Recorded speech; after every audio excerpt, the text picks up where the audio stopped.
하나님 말씀 학개서 2장 1절에서 9절까지의 말씀입니다. 제가 가진 성경으로는 구약 1311면이 있습니다. 학개서 2장 1절로 9절 말씀입니다.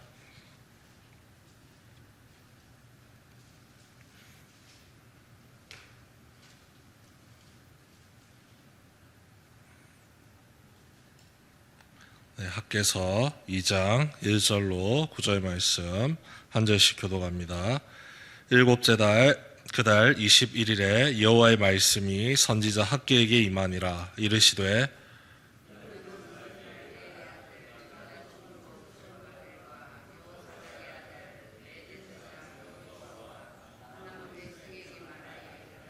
너희 가운데에 남아있는 자 중에서 이 성전의 이전 영광을 본 자가 누구냐?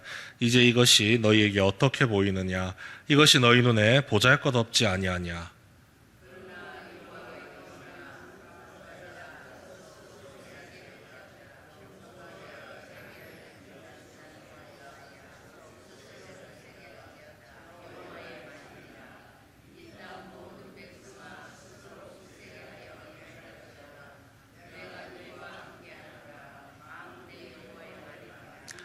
너희가 애굽에서 나올 때에 내가 너희와 언약한 말과 나의 영이 계속하여 너희 가운데 머물러 있나니 너희는 두려워하지 말지어다.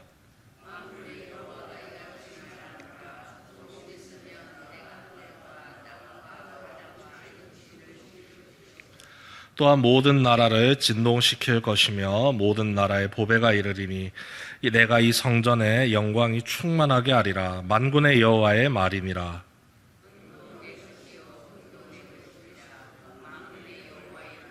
함께 읽습니다. 이 성전의 나중 영광이 이전 영광보다 크리라. 만군의 여호와의 말이니라. 내가 이곳에 평강을 주리라. 만군의 여호와의 말이니라. 아멘. 오늘부터 이제 학개 그리고 계속해서 스가랴서를 살펴볼 겁니다. 학개서의 배경은 에스라서 1장에서 6장까지의 말씀입니다. 에스라서 1장과 6장의 말씀은 바벨론 1차 포로 귀환자들의 이야기죠.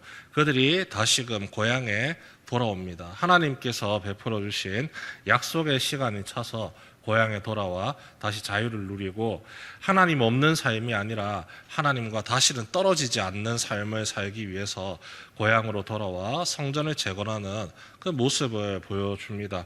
특별히 학개서의 배경은 에스라 1장에서 6장 중에서 4장, 5장, 6장을 살펴보시면 됩니다. 고향으로 돌아왔습니다. 이 페르시아의 왕인 고레스 1세의 칙령을 받아서 돌아왔습니다. 공적인 문서가 있습니다. 자기들 마음대로 돌아온 게 아니라는 거죠. 그래서 돌아온 직후 자신들의 터전을 적당히 잡아두고는 오로지 성전 건축에 힘을 쓰는 거죠. 하나님과 절대로 떨어지지 않겠다는 그들의 믿음이 담겨있는 행동이었습니다. 그런데 그 성전 건축이 방해를 받습니다. 70년 동안 포로 생활을 하면서 고향 땅을 떠나 있을 때 그 고향 땅을 지배하고 다스렸던 사마리아 사람들이 있습니다. 그들이 이 돌아온 포로들이 성을 세우는 모습을 보고 긴장감을 느꼈나 봅니다. 우리가 70년 동안 열심히 쌓아왔던 이 지배 체계를 이 돌아온 유대인들이 흐트러 놓으려 한다. 이런 생각을 가지고 두려운 마음에 그들의 성전 건축을 하나하나 방해하기 시작합니다. 방해하고 있음에도 불구하고 성전 건축이 차분하게 진행됐는데 어느 순간 성전 건축이 딱 중단이 됩니다. 바로 이 사마리아 사람들이 페르시아 왕에게 거짓된 장계를 올려서 이들이 반란을 일으키려 합니다. 성을 쌓고 그곳에서 군사 훈련을 하고 그래서 페르시아에서 독립하려고 이 말도 안 되는 이 행동을 꾸미고 있습니다. 무려 18년 동안 성전 건축이 멈추어졌습니다. 그리고 학개 선지자를 통해서 하나님께서 다시 이제 성전을 지어야 한다라고 말씀하시는 내용이 학개서의 모든 내용입니다. 1장을 살펴보면 하나님께서 이스라엘 백성들, 유다 백성들에게 좋게 이야기하지 않습니다. 너희가 왜 성전 건축을 멈추었느냐? 지금 성전을 지어야 할 때인데 왜 18년 동안 넋놓고 있느냐? 내가 무섭니? 페르시아의 왕이 무섭니? 정말로 노골적으로 이야기를 하십니다. 18년 동안 이 유다 백성들이 성전 건축을 멈추고 자신들의 일상을 최선을 다해 살았으면 그래도 잘 살아야 되는데 잘 살지 못했습니다. 1장 6절에 이렇게 나옵니다. 너희가 많이 뿌릴지라도 수확이 적으며 먹을지라도 배부르지 못하며 마실지라도 흡족하지 못하며 입어도 따뜻하지 못하며 일꾼이 삭슬 받아도 그것을 구멍 뚫어진 전대에 넣음이 되느니라. 복의 근원이 하나님입니다. 그런데 하나님과 함께하는 삶을 자신들의 가장 중요한 목적으로 삼고 고향에 돌아왔음에도 불구하고 그 목적에 대해서 이루고자 하는 사람이 18년이라는 세월이 흐르면서 다 사라졌다는 겁니다. 처음에는 어떻게 하지? 성전 지어야 되는데 어떻게 하지? 이런 마음 품고 있었을 겁니다. 그런데 1년 지나고 2년 지나고 머릿속에서 점점 성전에 대한 생각 자체가 사라지게 되는 거죠. 이래서 뭐 하느냐? 이렇게 시간 보낼 바에 차라리 농사 열심히 짓고 우리 먹고 살 길 찾아야 된다. 그런데 복의 근원인 하나님의 집을, 하나님의 성전을 건축하겠다는 생각이 사라지고 있으니, 하나님에 대한 마음이 사라지고 있으니 땅에 씨를 뿌려도 하나님의 은혜가 주어지질 않는 겁니다. 배부르지 못한 거죠. 물을 마셔도 흡족하게 목을 완전히 축일 정도로 마시지 못합니다. 여전히 그들의 삶은 힘들고 어렵습니다. 그 힘들고 어려울 때 우리는 주님께 나와서 하나님 도와주십시오 기도를 합니다. 그런데 유대 백성들은 기도하지 않았습니다. 더 열심히 일합니다. 그래야지 더 먹고 살 수가 있을 것 같다고 생각하기 때문이죠. 그런 식으로 18년을 허비했다는 겁니다. 그래서 하나님이 학개 선지자를 통해서 빨리 성전 건축해라, 나를 기억해라, 내가 너희와 함께한다, 이 말씀을 하고 계신 것이죠. 우리 1장 2절 말씀 함께 읽어보도록 하겠습니다. 학개서 1장 2절의 말씀입니다. 함께 읽습니다. 시작. 만군의 여호와가 이같이 말하여 이르노라. 이 백성이 말하기를 여호와의 전을 건축할 시기가 이르지 아니하였다 하느니라. 이게 돌아온 유대인들의 지금 18년 동안 품었던 마음입니다. 성전을 지어도 될까? 아니, 아직 지으면 안 될 때이다. 페르시아의 왕이 우리에게 허락하지 않았기 때문이다. 자기 합리화를 계속시키면서 하나님의 집을, 하나님과 함께하는 삶을 스스로 내려놓고 있더라는 겁니다. 아무도 성전 건축에 대해 생각하지 않고 시도조차 하지 않고 자기에게 주어질 합당한 이유를 핑계 삼아서 움직일 때 결국은 세상의 권세에 복종하게 된 겁니다. 하나님의 권세에 복종하고 하나님이 주시는, 공급하시는 은혜를 품고 살아가도 모자랄 시간에 세상이 이렇게 힘들고 어려우니까, 세상 사람들이 저마다 이렇게 살아가니까 우리도 똑같이 편승해야죠. 우리도 똑같이 살아가야죠. 그들과 함께 가야지 적어도 우리는 굶어 죽지 않습니다. 그들의 눈밖에 나지 않아야지 우리의 인생이 안전하게 살 수 있습니다.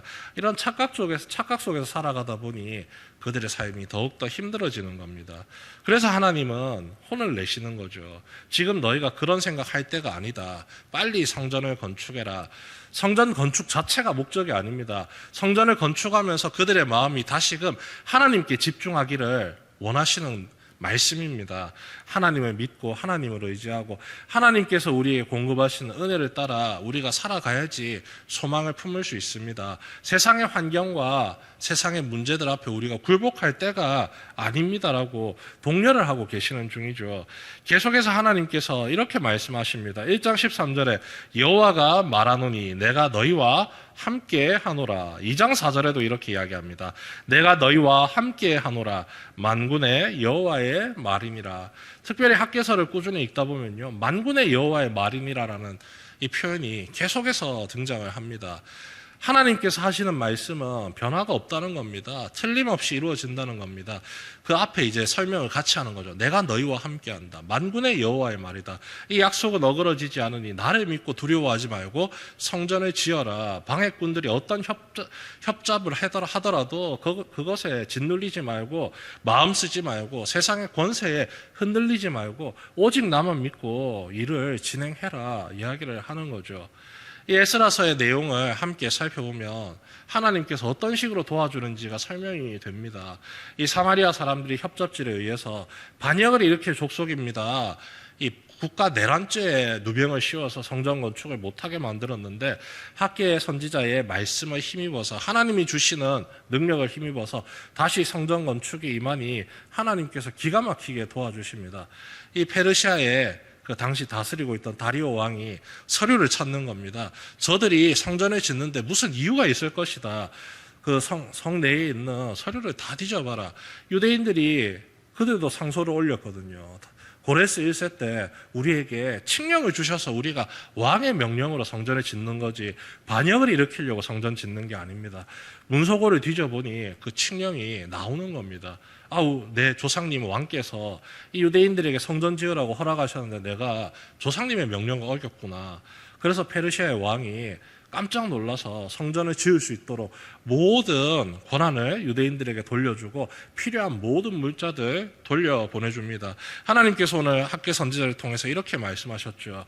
이전 성전, 솔로몬 시대의 성전입니다. 금으로 치장이 되어 있고 가장 부유하고 멋있을 때 다윗이 성전 재료를 차분하게 준비하고 솔로몬이 온 마음을 다해서 성전을 지었을 때 그 위용찬 성전보다 지금 너희가 짓는 성전이 훨씬 더 아름다울 것이다. 왜냐하면 솔로몬 시대의 성전은요, 사람의 노력이 들어간 겁니다. 다윗이 물자를 모으고 솔로몬이 기도하면서 지은 겁니다. 사람의 노력이 분명히 들어가 있죠. 그런데 이 스룹바벨 성전, 제2성전은요, 사람의 노력보다 하나님의 은혜가 훨씬 더 많이 들어가 있습니다. 하나님께서 함께 하셔서 그 모든 일을 독려하시고 모든 상황을 지도하시고 이끌어 주셔서 만들어진 성전입니다. 물론 눈으로 볼 때는 훨씬 볼품 없습니다. 그냥 땅덩어리 위에 건물 하나 올린 것과 같은 입장입니다. 그런데 그곳에 하나님의 은혜가 이전 성전보다 훨씬 더 차고 넘칩니다. 하나님께서 함께 하시고 하나님께서 구원의 은혜를 날마다 베풀어 주시기 때문입니다. 하나님 앞에서 우리가 살아갈 때 세상의 걱정, 근심, 염려 하나님께 모두 맡기고 나가라. 말은 쉽습니다. 하지만 그 쉬운 말을 믿어야 됩니다. 하나님께서 우리와 함께 하시겠다고 약속을 주셨기 때문입니다. 그리고 그 약속이 공수표로 돌아가는 것이 아니라 어떻게 내 삶을 통해서 하나하나 세워지고 이루어지는지를 직접 나의 삶을 통해서 보여주시기 때문이죠. 현실의 문제 앞에서 우리가 하나님을 믿고 의지하며 기도하는 것도 이러한 이유 때문입니다. 주님이 나의 삶을 통해서 지금 내가 해결하지 못하는 수많은 문제들이 있습니다. 하나님, 절망하지 않고 낙심하지 않고 내가 믿는 하나님께서 나를 도와주실 것을 굳건히 붙잡고 기도하며 나아가오니 하나님 책임져 주십시오. 그러면 하나님께서 책임지실 수밖에 없습니다. 성전 건축에도 하나님이 힘을 실어주셨습니다. 그보다 우리를 더욱더 사랑하시는 하나님께서 이 시대를 살아가면서 우리가 처해 있는 수많은 어려움들, 아픔들, 고통들 하나님 앞에 모두 내어놓으며 믿음을 가지고 기도하며 나아갈 때 주님이 들어주시지 않을 리가 없습니다. 반드시 들어주시고 응답하십니다. 하나님께서 나의 삶을 통해 당신의 뜻을 펼쳐 보여주십니다. 오늘 이 시간 기도와 간구로 성도 여러분의 삶 온전히 하나님께 맡기며 나아가는 시간 되기를 소망합니다. 그리고 여러분의 삶을 통해서 주님의 도우심을 오늘뿐만 아니라 날마다 매일같이 경험하는 하나님의 복된 자리의 삶을 누리며 살아가는 모든 성도 여러분 되시길 주님의 이름으로 축원합니다.